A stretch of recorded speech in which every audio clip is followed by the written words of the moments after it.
What's up, guys? Alan HD here, and welcome to Career Mode episode 22. And I know it's been a while since the last Career Mode episode, but if you want to check it out, I will leave an annotation as always. But we are jumping right into things here with the match against Bayern Munich, and it's just a little friendly, and I used it as an opportunity to test my team out because I know they're not full strength, but an opponent like Bayern Munich would really kind of measure the strength of my team, really, and that's kind of why I played this game instead of simming it, because even though it's a friendly, I just wanted a general idea of how my team would play now that we have some changes going in here. But we do get the ball in this really long play. It goes off the post, and somehow Robben gets the ball to his left foot and scores with that lethal shot. And really, that was all that happened in this game. I didn't have many chances, and they just capitalized on one of their chances. It went off the post, and they just did what they had to do. And it's a 1-0 loss to Bayern Munich, and I don't really worry about it too much because it is a friendly after all, and it was just a measure of my team's strength. But that just tells me I do need to improve some positions, and I'm really starting to add some depth into my squad, and this is the reason that I go into the transfer list and search for some young center mids that are pretty decent. And I set my maximum age to 24, I believe, and I'm just looking through some center mids. I was thinking about getting Mario Götze, and I ended up deciding that he is just a little too expensive for me, and I don't think I would really enjoy having him in my team because it is a big chunk. Even though I do have a lot of money, I'm expecting a signing of Alexander Pato coming up soon, and that'll take a good chunk out of my transfer budget and wages. But I do find Wijnaldum, I completely forgot about this guy, but he is a monster. 22 years old, 79 overall rated, center attacking mid. He is a little bit on the pricey side, but he looks like he can grow to be a great player. He has a 5-star weak foot, which is amazing, and 4-star skill moves, which is something I've been trying to add to my squad because I do lack a lot of skillers, and I do enjoy throwing a lot of skills in there sometimes, but I mainly use 4-star skills. I don't really use 5-star skills. I do enjoy using them, but I'm not really into them because I'm not really a skiller, but that's a different conversation. Right now, what's going on? Alexander Pato does accept everything, and he is a part of Napoli now. The big signing. He's going to make a great impact on this team. Going to take us to the top. I am positive. And he is right in our team right now, going straight to team management. You know what? Forget Vargas. He is out of here. Alexander Pato is in.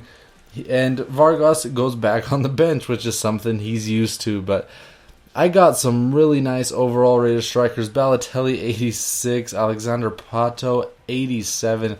I have a really strong attack. Now I'm just looking to beef up my midfield pretty much. And I bought some pretty young players for my defense and my midfield, and I'm expecting them to grow over the next season or two. But we do have another friendly against Granada, and I do sim it because I don't really feel like playing another friendly, even though I do have the newly acquired Alexander Pato in my team. And they do get off to a 1-0 lead here. And Belhanda got a yellow card in the 10th minute, which was really early. So he does get subbed out, and Alexander Pato does get subbed out as well. And that's pretty much how the game ends. They just score an early goal in the 32nd minute, and we take that loss. But like I said before with the Bayern Munich match, I'm really not too worried about it as it's a friendly, and I'm not going to be that serious about it until it gets into league play and cups and all that. So I will sim the next one as well. But first, we got an offer for Vargas by Bayern Leverkusen, I think that is. And they offer, I think it was 22 million, and I do accept it because I've been trying to get rid of Vargas, honestly, since the beginning of this series. And every time, the transfer talks just do break down. And, I mean, it's really unfortunate, to be honest. And Wijnaldum right here, he does accept, and he has a pretty hefty contract. He's asking for 80,000 a week, which is a pretty hefty contract for a player like him. But you know what? I do believe in him. I do believe he'll grow to be like an 85 to 90 rated center attacking mid, which is amazing. And I do have a lot of hope for him. But we do have a match against Frankfurt, and I do sim it, and we take the 1-0 lead. I didn't even want to wait it through. Belhanda does get injured, and you know what? He gets injured for 2 days, but it just proved to me why I got Wijnaldum. I need a player to replace Belhanda when something like this happens. Of course, it's not a big deal right now because it's only 2 days, but what if it was 6 weeks or 8 weeks? Who would take Belhanda's spot? I mean, I think Wijnaldum was a really, really, really great signing for us, and I'm really enthusiastic about him and can't wait to get him on the pitch. Might even start him occasionally over Belhanda so that fitness can get recovered. But we do get our contract declined by Wijnaldum, and I mean that $80,000 contract, the $80,000 contract. I thought that would have been enough, but you know, I had to make him an important first team player, and I think that's what really will push this contract over the edge and convince him to sign with us, because a player like him, of his quality and his potential, definitely does not want to be sitting on the bench all the time. And that's completely understandable, and he will get the time he wants. But an offer from PSG here for Benatia, the player that the executive signed without my permission. 83 overall rated center back, 26 years old.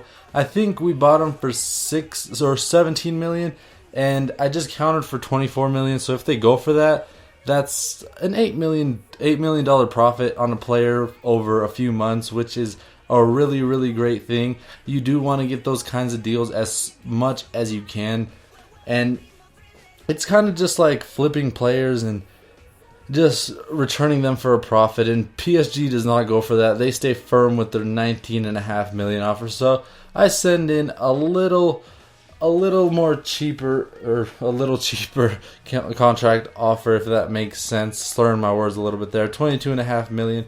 But that's how this episode's gonna end, guys. Tune into the next episode to see if we do, in fact, pick up Wijnaldum. If you haven't checked out Formation Mania 8, I will leave an annotation. If you like this video, you guys know what to do. Hit that like button, comment, subscribe, all that. Thank you guys so much for your support. I'll see you guys next time, and peace.